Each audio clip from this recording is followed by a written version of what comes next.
This temple and family history tutorial is primarily meant for people whose families have been in the church for several generations and don't know where to start. In this tutorial, I will show you how to use a program called Hope Chest, find sources within Family Search, and submit names to the temple using an example. Step 1. Get the Google Chrome browser. Hope Chest only works with the Google Chrome browser. If you don't already have it, download the Google Chrome browser and install it. Step 2. Open Google Extensions.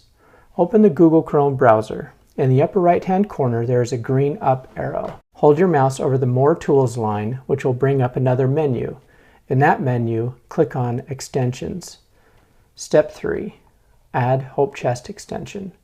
You should now be on the Google Extensions page. Scroll down to the bottom of the page and click on Get More Extensions. This brings up a new page. In the upper left corner of the screen, there is a search field. Type in Hope Chest and hit Enter. You should now see the Hope Chest extension. Click Add to Chrome and install it in your browser. I already have it installed on my computer, so the Add to Chrome isn't there. It's replaced with the Rate It button, but on yours you should see Add to Chrome. The extension will appear as a gray treasure box in the upper right-hand corner of the Google Chrome browser. It will have color when you're in Family Search. Step 4. Go to FamilySearch.org. While using the Google Chrome browser, go to FamilySearch.org and sign into your account. This is the same account information as you use for your LDS.org or LDS Tools accounts. You should now see that the Hope Chest extension is illuminated with color in the upper right-hand corner of the browser. Step 5. Running Hope Chest.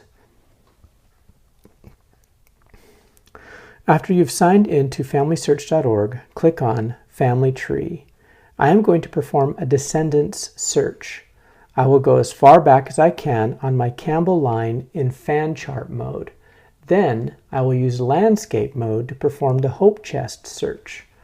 Then click on the Hope Chest icon in the upper right-hand corner, which will have a drop-down menu. Click on Search Descendants option. It will bring up a pop-up window. Click on the Just Do search. You should then have another pop-up window and click Start Search. Hope Chest will then start searching through your family tree. You must be in landscape mode for this to work. If it finds an ordinance that needs to be completed, it will list them. To see how the search is progressing, click on the Hope Chest icon and click the Hope Chest line, which will have the treasure box next to it. It will show you the names of the people that have been found. Step 6. Finding sources. Choose a person to work with by clicking on the tree next to the names of the person. At this point, you will be tempted to immediately submit the names you have found. Don't give in to the temptation. This is only the starting point, not the end. Step 7. An example. Myrtle Amy Morell. As an example, let's find sources for one of the names on my list. We are going to find sources for Myrtle Amy Morell. First, I will click on the tree icon by her name. It takes me to Myrtle's family tree. Click on her name and then go down to Person on the pop-up window.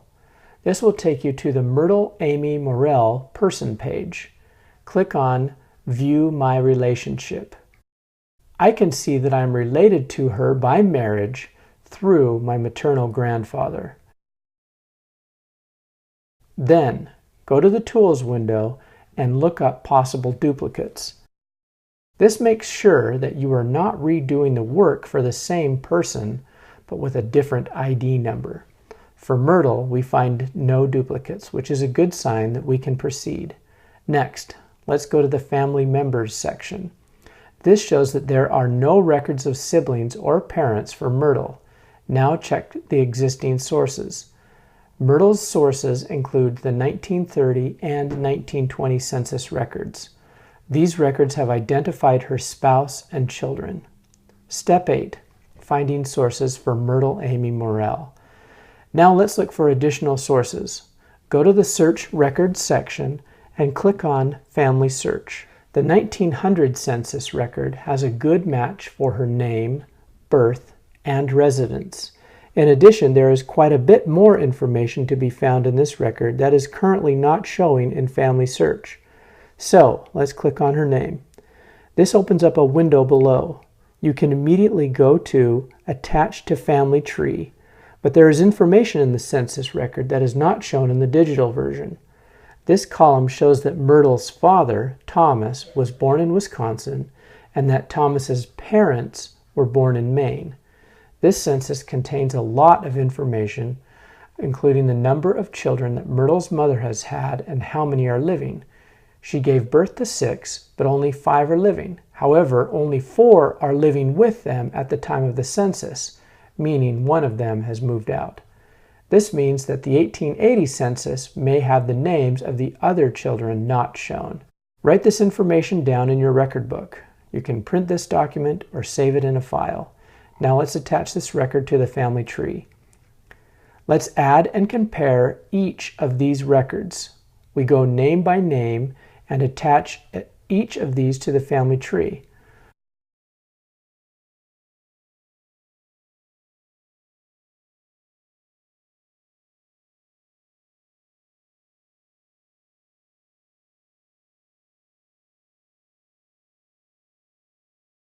With Myrtle's mother, Amy, we don't have her maiden name yet, so we need to remove her married name from the record we create. I can do that when I create the record or do it in the person page, which I did.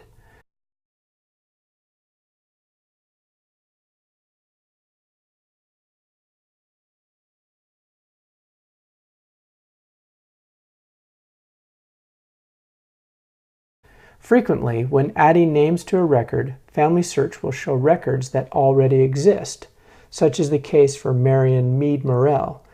Some additional research is needed to confirm if this is a match. You can simply click on the name of Marion and see if the information matches the census record. If so, hit Select. Otherwise, create a new record.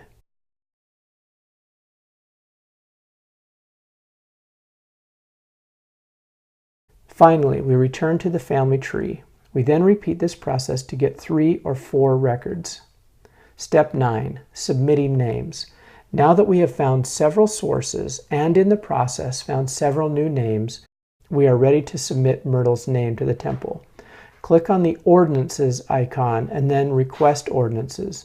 Then click on Request. While I can submit the work for Myrtle, I can't submit Myrtle's parents and siblings because they are not my direct family. You then see a pop-up warning stating church policies. Unless you have permission from the nearest family member, the person you are submitting must have been born at least 110 years ago, and they must be direct family. Read this warning to make sure you understand everything. Once you read it, click Add to Temple Ordinances List. Step 10, printing names. Click on the large temple text at the top of the screen. I can now print the cards for John Isaac Brown and Myrtle Amy Morrell, or I can share those ordinances. I will print these, cut them out, and take them to the temple. Thank you. I hope you enjoyed this. If you found this helpful, please share it.